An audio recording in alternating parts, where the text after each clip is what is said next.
My name is Judith Scheindlin, and for many years I presided over a courtroom where I dispensed justice with a no-nonsense approach.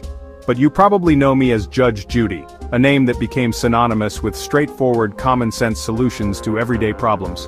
For over 2 decades my courtroom was where common sense ruled, a place where legal jargon took a back seat to practical solutions. It was a place where people could find resolution, even if it wasn't always what they expected. People brought me their disputes. Broken contracts, the kind that leave businesses and individuals feeling betrayed and financially vulnerable. Neighbor feuds, often escalating over trivial matters like property lines or noise complaints, turning communities into battlegrounds. Family drama, the kind that can tear loved ones apart and leave lasting scars. And I cut through the nonsense to deliver swift, fair decisions, offering clarity and closure to those caught in the legal crossfire. Millions tuned in, week after week, not just for the drama but for the clarity, the feeling that justice, however imperfect, was being served. Back in the mid-90s when television was a very different landscape, putting a real family court judge on TV was a gamble, a concept that raised eyebrows and sparked debate. Would people watch? Would they be interested in the mundane realities of small claims court? They did, because they wanted problems solved quickly and decisively, without the endless delays and complexities of the traditional legal system. My black robe and lace collar became symbols of no-nonsense justice, a visual representation of authority and fairness. I spoke plainly, using language everyone could understand, called out lies, refusing to tolerate dishonesty or deception in my courtroom, and didn't sugarcoat the truth, even when it was uncomfortable or unpopular. My catchphrases, like "beauty fades, dumb is forever," were more than quips. They were reminders of personal responsibility, urging people to think before they act and to take ownership of their choices. Viewers saw their own frustrations with a slow, confusing system, a system that often seemed more interested in process than in justice. Reflected in my courtroom where cases moved quickly and decisions were made without delay. It was fast, direct, and to the point, and the verdict was final, offering a sense of closure that many found appealing. This is the story of how a New York family court judge, with years of experience in the trenches of the legal system, became a global TV icon, a household name recognized around the world. We'll revisit memorable moments, the cases that sparked debate, the rulings that made headlines, and explore why this simple format for justice captured imaginations for so long, leaving an indelible mark on the television landscape. So sit down, be quiet, and pay attention, because in my courtroom, respect is paramount. Court is now in session. Before the bright lights of television, before the fame and recognition, I was a prosecutor, diligently working in the trenches of New York's family court system. It was a demanding job, but one that I found incredibly rewarding. Every single day, I was dealing with chaos and profound heartbreak. These were real families, facing real problems, and often at their lowest points. It was in that environment that I learned to be decisive, to make tough calls under pressure. More importantly, I honed my instincts and learned to spot a lie from a mile away. You had to get to the truth. My reputation for being tough, no nonsense, and direct grew steadily. I simply didn't tolerate nonsense from anyone, regardless of their background or sob story. The truth was the only thing that mattered. Then, things started to shift. A Los Angeles Times profile shined a light on my approach, and a 60-minute segment delved even deeper into my courtroom style. These media appearances brought my unique style and perspective to national attention, sparking a conversation. Suddenly, TV producers saw potential, recognizing the public's appetite for something different. They envisioned a new kind of court show, one that featured a real judge with a real personality tackling real cases. At first I hesitated. It was a big decision, a major life change to consider. I had a fulfilling career that I genuinely loved, and I was good at it. But the idea of reaching a wider audience was intriguing, to resolve disputes with common sense and straightforward honesty, just like I always had. And so, in 1996, Judge Judy premiered, launching a new chapter in my life. The transition from the courtroom to the television studio was surprisingly seamless, because I didn't change a thing about who I was or how I operated. The cases were real, the people were real with all their flaws and complexities, and the only real difference was the presence of the cameras, capturing it all for the world to see. Viewers were immediately captivated by the fast pace of the show, and perhaps even more so, by my unfiltered and often brutally honest commentary. They'd simply never seen a judge on television be so direct, so unapologetically honest. My career took a completely unexpected turn, leading me down a path I never could have imagined, but my core mission, my fundamental purpose, stayed the same: to find the truth, to seek justice, and to make a fair ruling, regardless of who was watching. And against all odds, Judge Judy became an instant and enduring success. The rest, as they say, is television history, a testament to the power of authenticity and common sense. My TV courtroom mirrored my real one. I was in charge, and respect was non-negotiable.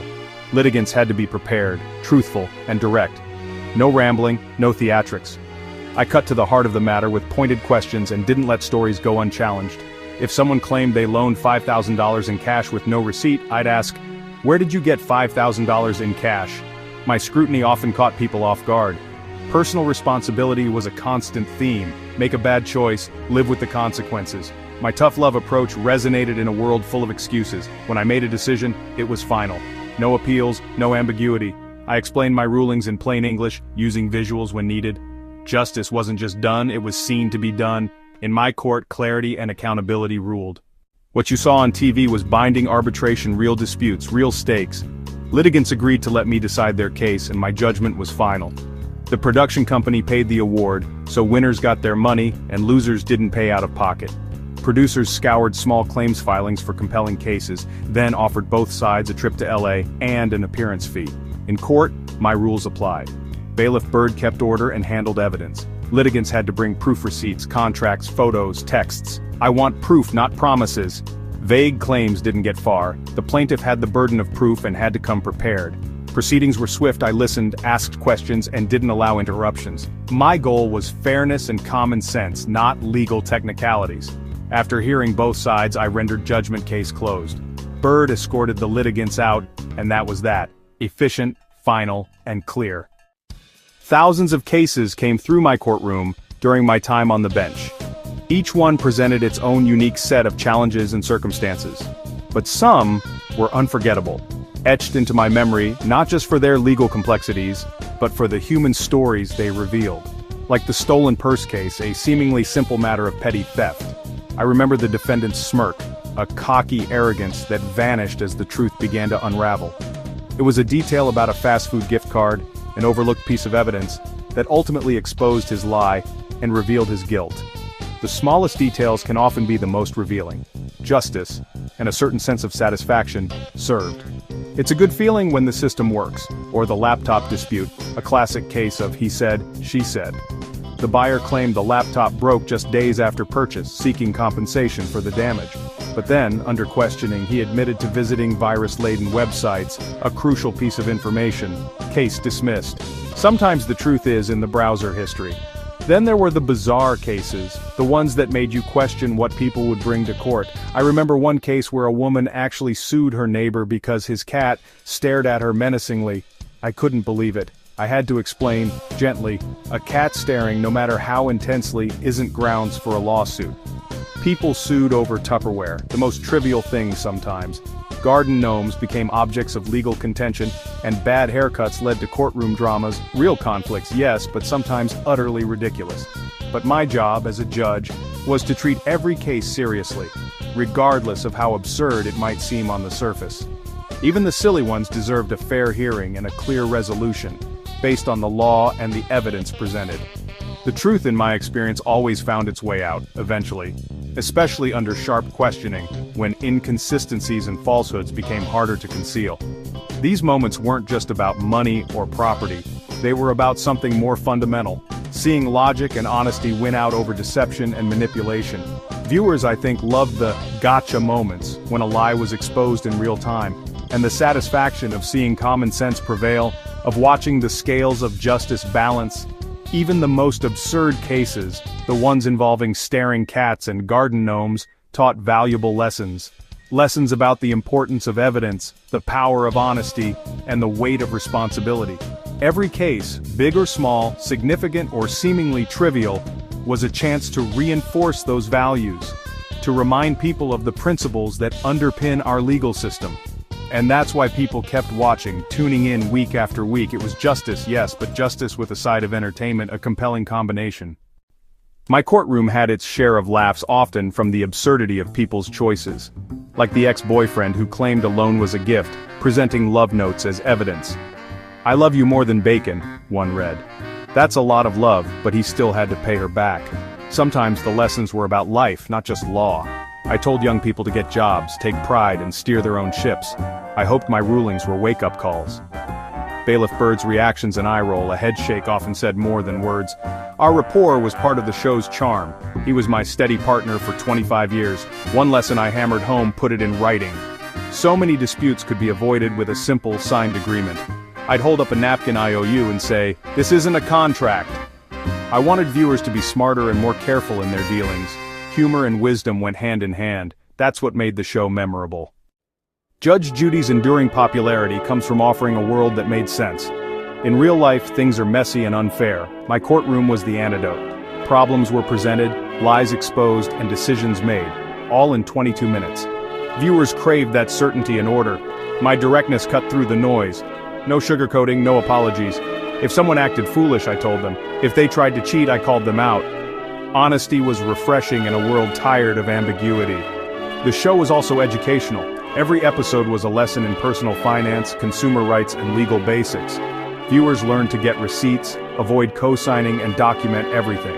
Ultimately, people watched because they saw justice they could believe in. Right and wrong, accountability, and fairness. My courtroom became a trusted institution. People knew they'd see a fair fight and a just outcome. That's why they kept coming back. My judicial philosophy, the Judy Doctrine, rests on 3 pillars: fairness, clarity, and personal responsibility. Fairness means listening to both sides and focusing on facts, not personalities. Every decision was based on evidence and simple logic. Clarity was essential. I explained rulings in plain language step by step. Justice shouldn't be a mystery. Everyone should understand why they won or lost. Personal responsibility was non-negotiable. If you lend money to someone unreliable or buy something without checking it, that's on you. Empowerment comes from holding people to a high standard. Excuses lead nowhere. Accountability leads to better choices. These principles aren't just for TV, they're for life. They're what parents teach, what we expect from leaders, and what society needs. The show resonated because it reinforced these values, even in messy conflicts. That's the legacy I'm most proud of. For 25 years, Judge Judy was more than a show. It was a cultural institution. It changed daytime TV, creating a new genre of real court programming. My formula, real disputes, real judge, no-nonsense justice, became the gold standard. Beyond TV, I hope my legacy is empowerment through common sense. I showed millions they could protect themselves by being smart, getting things in writing, and taking responsibility. The law is about fairness. Pay your debts, honor agreements, tell the truth. We settled over 12,000 cases, entertaining and educating a global audience. The show may be over, but the lessons remain. The gavel is down, but the echo of those decisions lives on. Court is adjourned.